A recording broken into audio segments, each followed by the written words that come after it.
Salut, c'est Thomas de Synapse et je suis avec BGP Medic Live. Tu peux présenter le groupe pour ceux qui ne connaissent pas?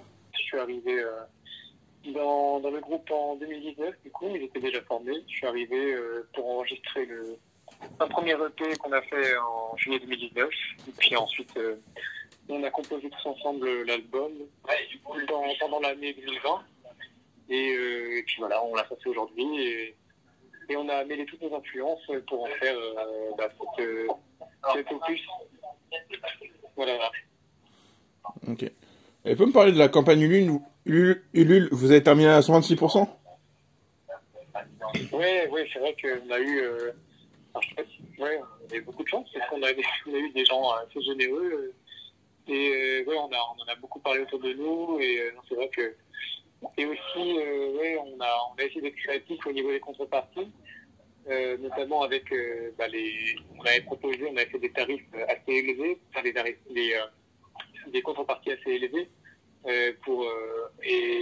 La contrepartie c'était de faire des reprises par exemple ou alors d'avoir une compo personnalisée et des choses comme ça et je pense que ça a été bien accueilli parce que ça a bien marché et du coup c'est plutôt ça qui a financé une grosse partie de la cagnotte, c'est ces montants là qui ont bien servi et ouais alors, on en a beaucoup parlé autour de nous et puis croire que le projet a plu etc. On était très contents et ça nous a enlevé une grosse épine quoi, parce que c'était quand même un gros montant qu'on demandait et c'était quand même un petit risque quoi.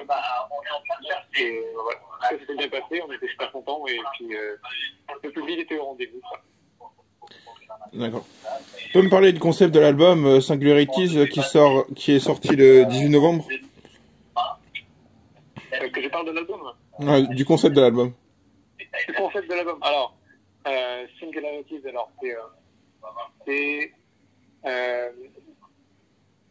alors c'était plus des questions posées à Alex pour le coup, c'est lui qui a imaginé un peu le nom, etc. Mais ce que je peux te dire, c'est que tout tourne autour d'une sorte d'un côté dystopique qu'on voulait constater dans l'album. Donc c'est des sujets liés à la peur d'un avenir, qu'est-ce qui va se passer au niveau de l'évolution des technologies, du changement climatique, de ces choses-là. Donc tout ce qui est lié à cette crainte, à un futur proche, quoi. Et alors pour le nom, le lien, je ne peux pas t'expliquer clairement, je pense que Alex il sera mieux placé pour t'expliquer ça, mais tout là pour dire que c'est aussi, Singularity, c'est aussi lié aux différentes ambiances qu'on a eu envie de mettre musicalement dans cet album. Et tout ça, on en a fait un sorte de tout, parce que on passe par beaucoup d'ambiances, par des ambiances assez douces, assez vénères, on a des ambiances salsa, des ambiances très métal ou très rock, et parfois un peu lyrique aussi. Et tout ça, on en fait un tout, et d'où le nom qui est là, tout ça, qui en fait une singularité, quoi. Okay. Et vous vouliez faire quoi par rapport à votre EP Impulse? Par rapport, alors, le EP Impulse, c'était alors je vais pas dire que c'était un test, mais en tout cas, c'est complètement différent. Impulse, on avait une connaissance qui enregistrait sur donc un ingé son qui enregistrait sur des bandes magnétiques à l'ancienne. Donc ça nous a attiré, on s'est dit on va aller avoir un joli son bien chaud. Et c'est le cas, on a adoré enregistrer et c'était en live en plus, donc c'était du gros travail. Et par rapport, là on a voulu faire quelque chose de complètement différent, on a voulu avoir un son beaucoup plus moderne parce que pour le P, le son était cool, mais il y avait un son assez chaud et vintage quelque part. Là, on voulait essayer de chercher quelque chose de plus moderne et plus produit. Et donc, c'est pour ça qu'on s'est dirigé vers le studio Axon, dirigé par certains membres de Kadimja, un groupe de metalcore français. Et voilà, tout ça pour en venir à ça. Donc, un album très produit, avec un son bien moderne qu'on cherchait, quoi. D'accord. Et comment se passe la composition? Parce que vous venez tous du jazz, c'est ça?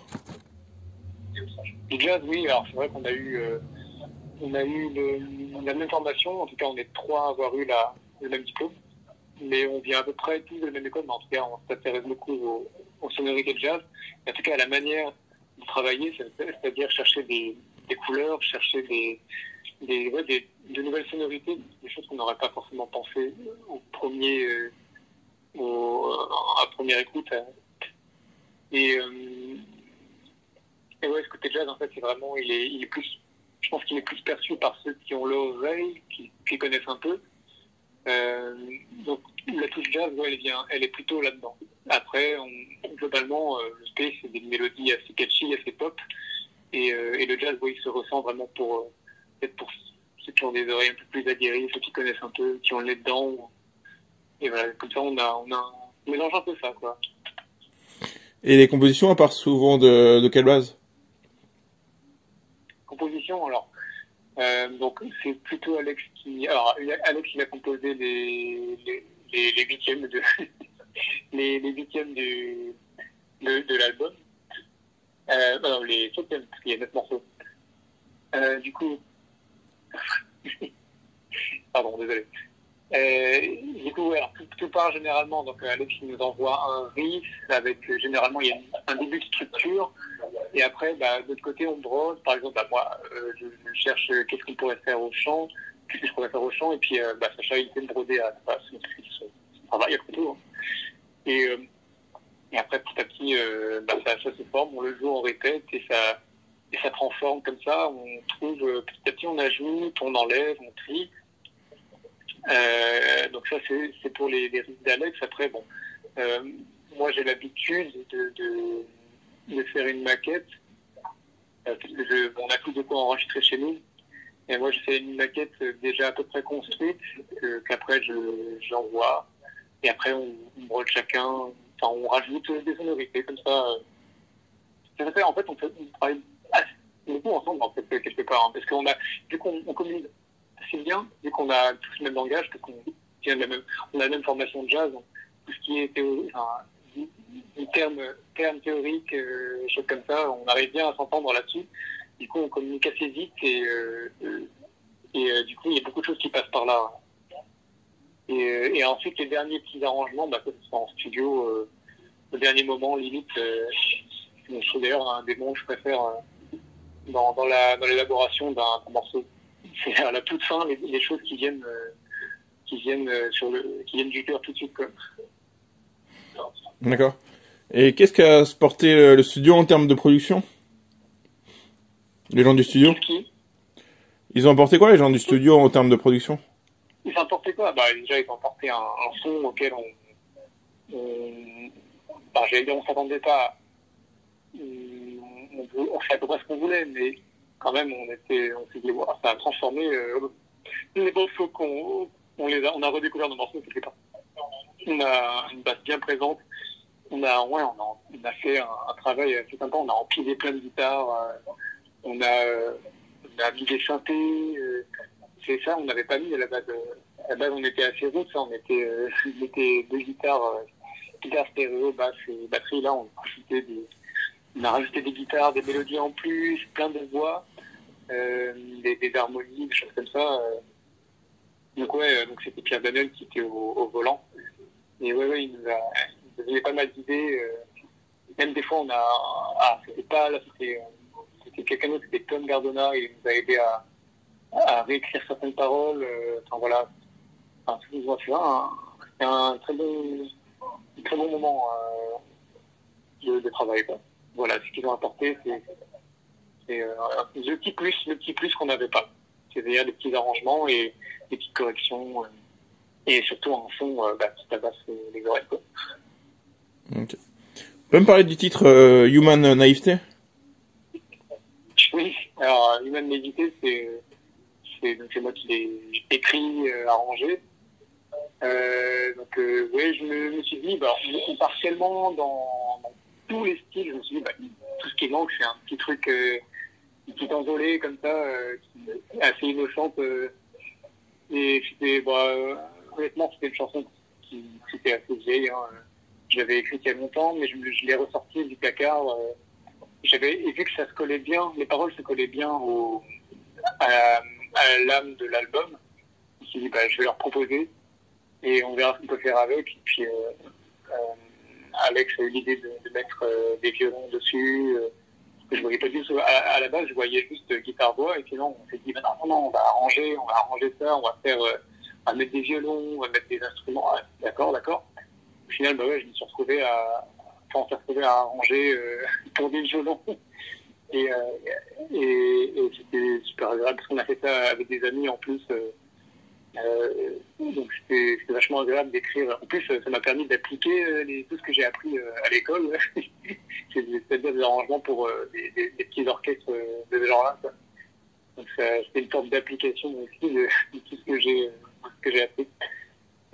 Après, au niveau des paroles, oui, comme je t'ai dit, ça se prêtait bien avec le thème de l'album aussi. Voilà. Et c'est quoi ton approche du chant sur le projet?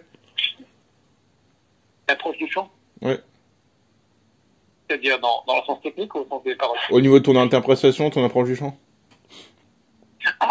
Moi, l'approche du chant, oui, alors moi, ce que j'aime beaucoup avec Projet Tinal, c'est que j'ai une carte blanche niveau parole, niveau chant. Puis là, j'ai exploré, pendant toute cette année, j'ai exploré plein de timbres différents. Donc, je passe du chant clair normal au chant saturé. J'ai travaillé sur ma tessiture. Du coup, j'ai atteint des notes que j'aurais jamais atteint il y a un an de ça. Des voix plus râpées que j'ai toujours voulu essayer de faire, donc notamment dans Brand New Sky, un des morceaux là, avec basse batterie et voix un peu râpée. Ça c'est mon morceau préféré pour ce passage-là. Et donc voilà, plusieurs timbres. En plus, dans The Rage, par exemple, il y a une voix un peu nasillarde. Donc ce que j'aime beaucoup dans le travail des voix, c'est ça, c'est que j'ai exploré tout un panel de tessitures et de timbres. Donc l'approche vocale, c'est ça, c'est de diversifier les timbres pour peut-être même ne plus me reconnaître. Okay. Tu peux me parler du clip de Brand New Sky? Ouais. Brand New Sky, alors c'est un morceau écrit par Alex. Donc tout partait du riff qu'on entend au début. Et puis après, on a brodé dessus, on a trouvé un refrain. Et puis c'était assez difficile à composer, puisqu'il y avait des super trucs, mais il fallait tout réorganiser, parce que c'était vraiment un chantier économique. Après, pour le sens des paroles, oui, forcément, il y a un enjeu un peu... on ne dénonce rien, mais voilà, on peut juste qu'on constate que, par exemple, tout partait d'une pas d'une Alex, mais quelque chose qui touchait Alex, c'était le fait que, c'est un exemple à la con, mais tu vois, c'est le fait que, alors je ne sais plus où, mais il y a dans certains pays, on remplace les nuages, la pluie, par des avions qui balancent de l'eau. Je crois que c'est un délire comme ça. Parce que c'est trop aride, parce que à cause du changement climatique, il y a plus de nuages. Enfin même, en tout cas, voilà, dans les exemples comme ça que je connais, il y a par exemple en Chine, on pollinise nous-mêmes les arbres. Et donc ça, cette chanson, elle parle de ce côté-là où on fait, les humains ont tellement allé loin dans la dégradation de notre environnement qu'on en vient nous-mêmes à faire les choses naturelles artificiellement. Et Brand New Sky avec aussi un nouveau ciel, on se retrouve avec quelque chose d'artificiel. Voilà, c'est ça. Donc là, c'est le sens des paroles. Et puis, oui, après, il y a la partie mon morceau préféré, parce que oui, déjà, en niveau voix, c'est là où je suis plus diversifié. Et en plus, il y a un partie salsa avec un piano qui est complètement surprenante et avec un riff qui sort de nulle part. Ouais, non, c'est absolument magnifique, bien sûr. Mais je me permets de dire ça parce que je l'ai pas écrit, hein, c'est Alex qui l'a pondu. Et voilà, c'est ça. Ouais. Au niveau de la thématique, c'est un peu la réalité qui dépasse la fiction. Je dirais même que c'est pire que ça, parce que on n'y aurait jamais pensé en fait. Parce que, alors, je sais pas s'il y a eu des films ou des œuvres qui parlaient de ça. Bah t'avais il y a 50 ans, mais... T'avais Chapeau melon et boîte de cuir, le film des années 90, je crois. Ah oui. Qui parlait de ça, ouais. Ah, d'accord, ouais. D'accord. Bon, bah tu vois, quelque part, ouais. Ou le côté de Black Mirror aussi, alors c'est plus actuel. Alors c'est pas forcément dans cette chanson-là, mais il y a un côté assez thème Black Mirror dans l'album qui est assez présent aussi. C'était un peu futur proche, futur proche, enfin mauvais futur proche quoi. Et vous voulez raconter quoi avec la pochette de l'album? Alors là, la pochette de l'album, c'est donc le nom, celui qui a fait ça, c'est Gustavo Saez, donc il été un graphiste brésilien, il me semble. Donc bon, j'ai pas eu de contact avec lui, mais surtout avec Alex, qu'il a travaillé, mais je crois qu'il a fait à sa sauce. Les idées des monolithes, ça vient de lui. Les monolithes, c'était les barres qu'on voit, et après, il a fait avec ce qui... On lui a envoyé des maquettes, et après, il s'est inspiré pour faire ça, et ça nous a plu, quoi. Voilà. Et après, il nous a proposé de faire les petites pochettes des singles, et tout, donc, ça nous a plu, quoi. Ça se prêtait bien à ça, et puis, on voulait aussi représenter quelque chose, peut-être quelque chose qui se répète tout le temps, mais quelque chose aussi de froid. Donc, voilà. Après, tu vois, c'est pas des choses, je me suis pas trop penché sur la création de la pochette. Moi, j'ai participé que je dis mon avis. C'était plutôt entre Alex et Gustavo qui voyaient ça. D'accord. Est-ce que vous avez des dates de prévues? Oui. Des dates? Ah oui, on a, je pense qu'on va jouer en janvier, ouais, au Supersonic. Et sinon, 2022, ouais, on a trouvé pas une dizaine de dates, pour avril, pour vers avril. Donc une petite tournée, qui en passant par Lyon, La Rochelle, Montpellier aussi, il me semble. Donc ça va être un peu quoi.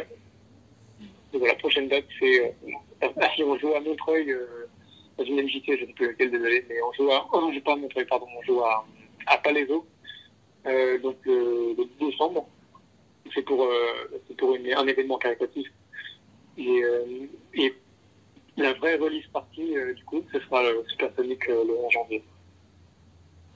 D'accord. Et l'album, on peut le trouver partout? Oui, alors, pas à la FNAC pour l'instant, mais en tout cas en streaming, partout. On va bientôt les... non, on les a pressés, on a fait quelques exemplaires CD. Mais sinon, oui, ils se partout. Sur Internet, d'ailleurs. On a un digital. Ok. Je te laisse le mot de la fin pour l'interview, pour les auditeurs. Un mot de la fin? N'hésitez pas à venir. Si vous êtes amateur de prog, si vous aimez le rock, ou même si vous avez envie de découvrir tout ce qui est rock prog, simplement rock, si vous êtes pas dedans, n'hésitez pas à faire un tour vers notre album. Je suis sûr que c'est tellement varié qu'il y a au moins une chanson qui va vous plaire. Voilà. Merci à toi pour l'interview.